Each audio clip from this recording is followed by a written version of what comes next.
दोस्तों नमस्कार। ईरान की सड़कों पर जश्न मनने लगा। ईरान के हमले और तेज हो गए।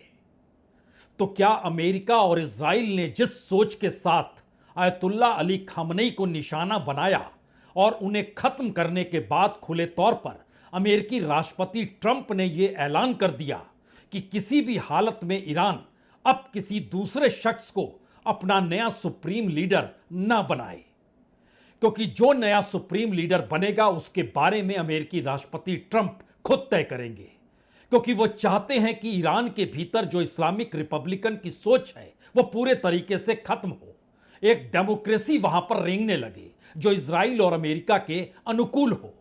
लेकिन ईरान ने कल रात एक झटके में इस पूरी सोच को ही खत्म कर दिया।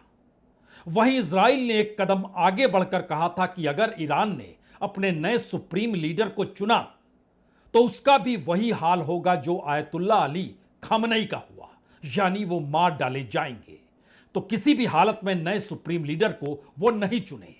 ईरान ने इजराइल को भी अनदेखा कर दिया, या फिर कहें इस युद्ध के दौर में नए सुप्रीम लीडर ने आते ही उन मिसाइलों के उपयोग की दिशा का निर्देश दे दिया जो इससे पहले नहीं था।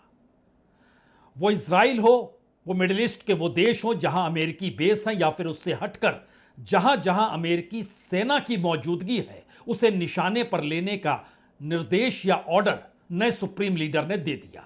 होर्मुज़ रूट पर भी कब्जा इस्लामिक रिपब्लिकन के जो सैनिक हैं उन्होंने तेज कर दिया। और इस परिस्थिति के भीतर कल रात से लेकर अभी तक की परिस्थितियों में ईरान कहीं ज्यादा तीखे हमले करने निकल पड़ा। 3 किस्तों में उसने कल रात के बाद जब सुप्रीम लीडर का ऐलान हुआ तो उसके बाद से यह हमला करना शुरू कर दिया। ईरान के नए supreme leader ayatollah Ali Khamenei के दूसरे बेटे, कुल उनकी 6 औलाद, उसमें से जो दूसरे नंबर के हैं मुज्तबा खामनेई, उनको अपना नया सुप्रीम लीडर चुन लिया। यानी जो अमेरिका और इजराइल सोच रहे थे कि जिस कट्टरता को लेकर वो खिलाफ युद्ध में उतरे हैं, उस कट्टर सोच से कहीं आगे की सोच मुज्तबा खामनेई की है। तो अब इजराइल और अमेरिका क्या करेंगे? यह सवाल अब इसलिए गंभीर है क्योंकि हर कोई जानता है मुज्तबा ने इजराइल और अमेरिकी हमलों में अपने पिता को खोया है, अपनी मां को खोया है, अपनी पत्नी को खोया है, अपने एक बेटे को खोया है, अपनी बहन को खोया है, अपनी बहन के पति को खोया है। तो फिर वो एग्रेसिव तो होंगे, यह तो तय था। लेकिन मुज्तबा के बारे में 2-3 चीजें जानिए। यह इसलिए बड़ी महत्वपूर्ण है क्योंकि आने वाले वक्त में जो अभी तक इजराइल और अमेरिका सोच रहे थे, कल रात के बाद से उसकी परिस्थिति एक झटके में बदलती चली गई। और खास तौर से जब उन्हें चुना गया तो उसके बाद जो ऐलान होता है, उस ऐलान में भी एक लकीर या एक लाइन उन्होंने खुद जुड़वा दी। दरअसल असेंबली ऑफ एक्सपर्ट, जिसमें 88 सदस्यीय यह एक धार्मिक संस्था है, वह चुनती है और उसने एक बयान जारी किया।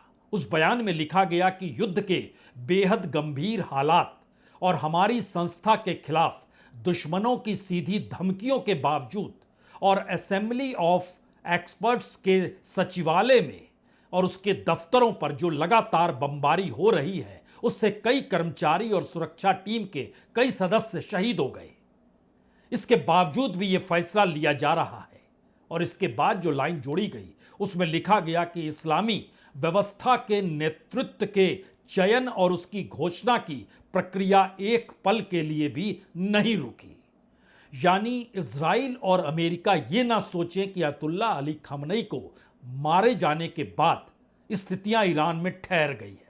यानी जो निर्णय लिए जा रहे थे और जिस तरीके से ईरान का सिस्टम काम कर रहा था, उसमें वो कहीं ज्यादा एग्रेसिव तरीके से अब नजर आने चाहिए। इसका खुला नजारा कल रात नजर आ गया। हम आपको पहले 2-3 तस्वीर दिखलाते हैं। एक तस्वीर है असेंबली ऑफ एक्सपर्ट, जहां पर यह ऐलान हुआ। उसके बाद दूसरी तस्वीर है जिसमें खुद मुज्तबा खामनेई सामने आते हैं। और तीसरी तस्वीर है जब सड़कों पर जश्न मनना शुरू हो जाता है।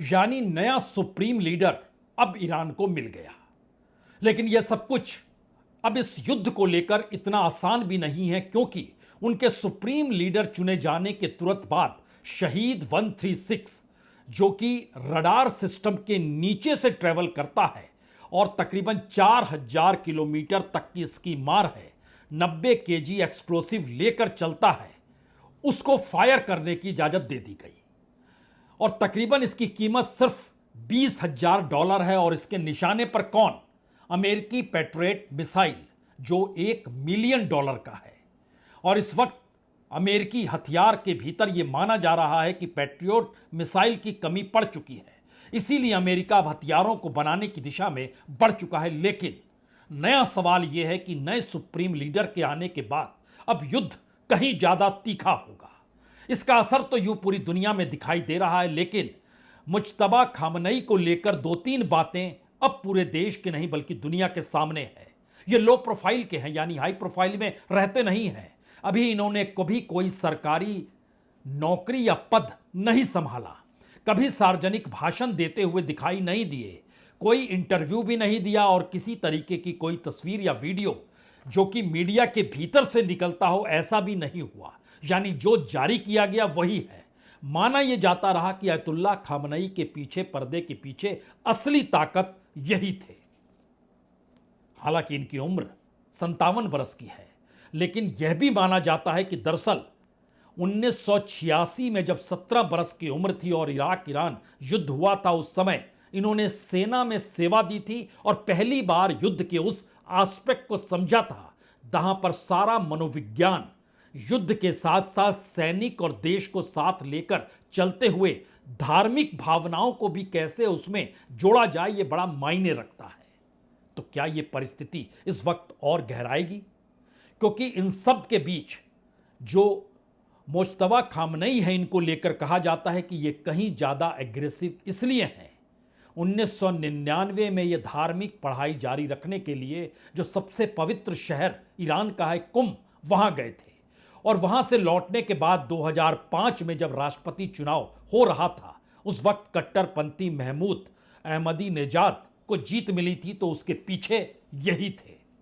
और 2009 के चुनाव के बाद जब दो रिफॉर्म या कहें रिफॉर्मिस्ट नेता जो थे, मीर हुसैन मुसावी और मेहदी कर्रूबी, उनको नजरबंद कर दिया गया, तो उनके पीछे भी यही थे। और उसके बाद तकरीबन 3 बरस के बाद ये उनसे मिलने भी गए थे और उन्होंने कहा था मुलाकात करके कि आप अपना विरोध छोड़ दीजिए तो आपको जेल से छोड़ दिया जाएगा।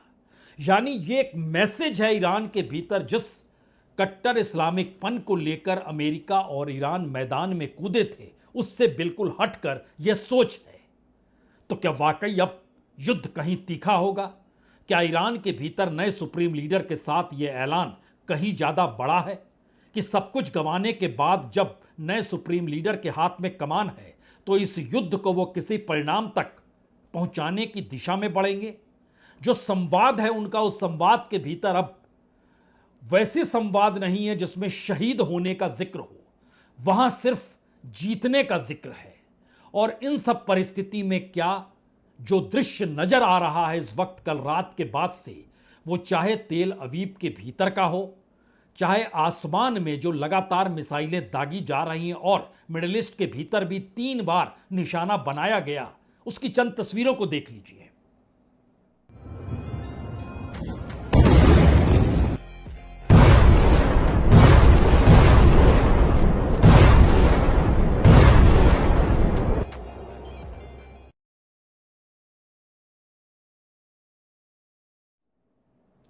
चूंकि यह दृश्य नए सुप्रीम लीडर के चुने जाने के बाद का है, तो स्ट्रेटजिकली अब ईरान के भीतर यह माना जा रहा है कि दरअसल सवाल सिर्फ ईरान का नहीं है।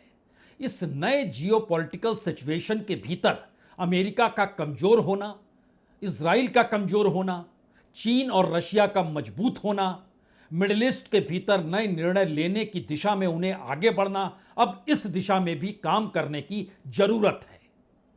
यानी क्या चुनौती सामने है, इसको खुले तौर पर अब नए सुप्रीम लीडर अपने तौर पर बता भी रहे हैं और अपनी कोर टीम के साथ इसको डिस्कशन भी कर रहे हैं। क्योंकि जो बातें ईरान से निकल कर आ रही है उसमें 3 सवाल सबसे बड़े हैं। इस्लामिक गणराज्य के अस्तित्व को बनाए रखना है और ज्यादा मजबूत करना है। वहां की जनता को यह विश्वास दिलाना है कि राजनीतिक आर्थिक तबाही अमेरिका ने की है, इजराइल ने की है और उसको उस परिस्थिति से बाहर कोई निकाल सकता है तो वह नए सुप्रीम लीडर हैं। यानी इस्लामिक रिपब्लिकन जो वंशानुगत प्रणाली में अब तब्दील हो गया और हो सकता है कि जनता असंतुष्ट हो सकता है वो विरोध करे, तो उस विरोध और तमाम परिस्थितियों के बीच नए सुप्रीम लीडर इस परिस्थिति को भी बताने से चूक नहीं रहे कि दरअसल इसी युद्ध में इस देश के बहुत सारे नागरिकों को उनके परिजनों ने खोया है। तो ऐसे में खुद उन्होंने अपनी पत्नी, अपनी बहन, अपने मां, अपने पिताजी को भी खोया है। यानी अब झुकने की कोई संभावना नहीं है। और इसके आगे की परिस्थिति स्ट्रेटजिकली इसलिए महत्वपूर्ण है क्योंकि अभी तक 2 ही बातें सामने आ रही थी। एक, चीन द्वारा फाइनेंशियल मदद, दूसरी तरफ रूस के जरिए खुफिया मदद, जिसका जिक्र अमेरिका के भीतर भी होने लगा है। लेकिन नई परिस्थिति में इस न्यू जियो पॉलिटिकल सिचुएशन के भीतर ईरान के नए सुप्रीम लीडर जो मैसेज कन्वे कर रहे हैं वो मैसेज सिर्फ और सिर्फ ईरान को लेकर नहीं है। वो पहली बार मैसेज उस जियो पॉलिटिकल सिचुएशन में समुद्र पर चीन के कब्जे को लेकर है। इस जियो पॉलिटिकल सिचुएशन में जो रशिया को काउंटर किया गया वेस्टर्न कंट्रीज के जरिए, उसमें रशिया की मजबूती को लेकर है। उसमें खासतौर से अभी तक जो मिडिल ईस्ट के देशों को सुरक्षा देने का ऐलान अमेरिका कर रहा था वो सुरक्षा नहीं दे पाया और ईरान अब इस दिशा में नहीं जाना चाहता है जहां पर उनके राष्ट्रपति ने कह दिया कि अब वो हमला तभी करेंगे जब उनकी जमीन से हमला होगा। तो उसको नई दिशा में ले जाना चाहता है कि इस पूरे इलाके में आक्रमणकारी कौन है, किसने सबसे ज्यादा हमले किए हैं, और उसके केंद्र में अब ईरान या उनके नए सुप्रीम लीडर इजराइल को रख रहे हैं। और यह मैसेज अब उनके तमाम दूतावास अलग अलग देशों में यह कन्वे कर रहे हैं कि दरअसल इजराइल की मौजूदगी इस पूरे इलाके में, पूरे वेस्ट एशिया को डिस्टर्ब कर रही है, पूरे मिडिल ईस्ट को तबाह कर रही है। और इसमें अमेरिका का साथ कहीं ना कहीं अब रूस और चीन को एक साथ लाकर चेक एंड बैलेंस अंतर्राष्ट्रीय पावर सेंटर को लेकर जरूरी है। यानी नए सुप्रीम लीडर के जरिए नए मैसेज दुनिया के सामने हैं जो अमेरिका और इजराइल के लिए खतरनाक है। बहुत बहुत शुक्रिया, बहुत बहुत शुक्रिया।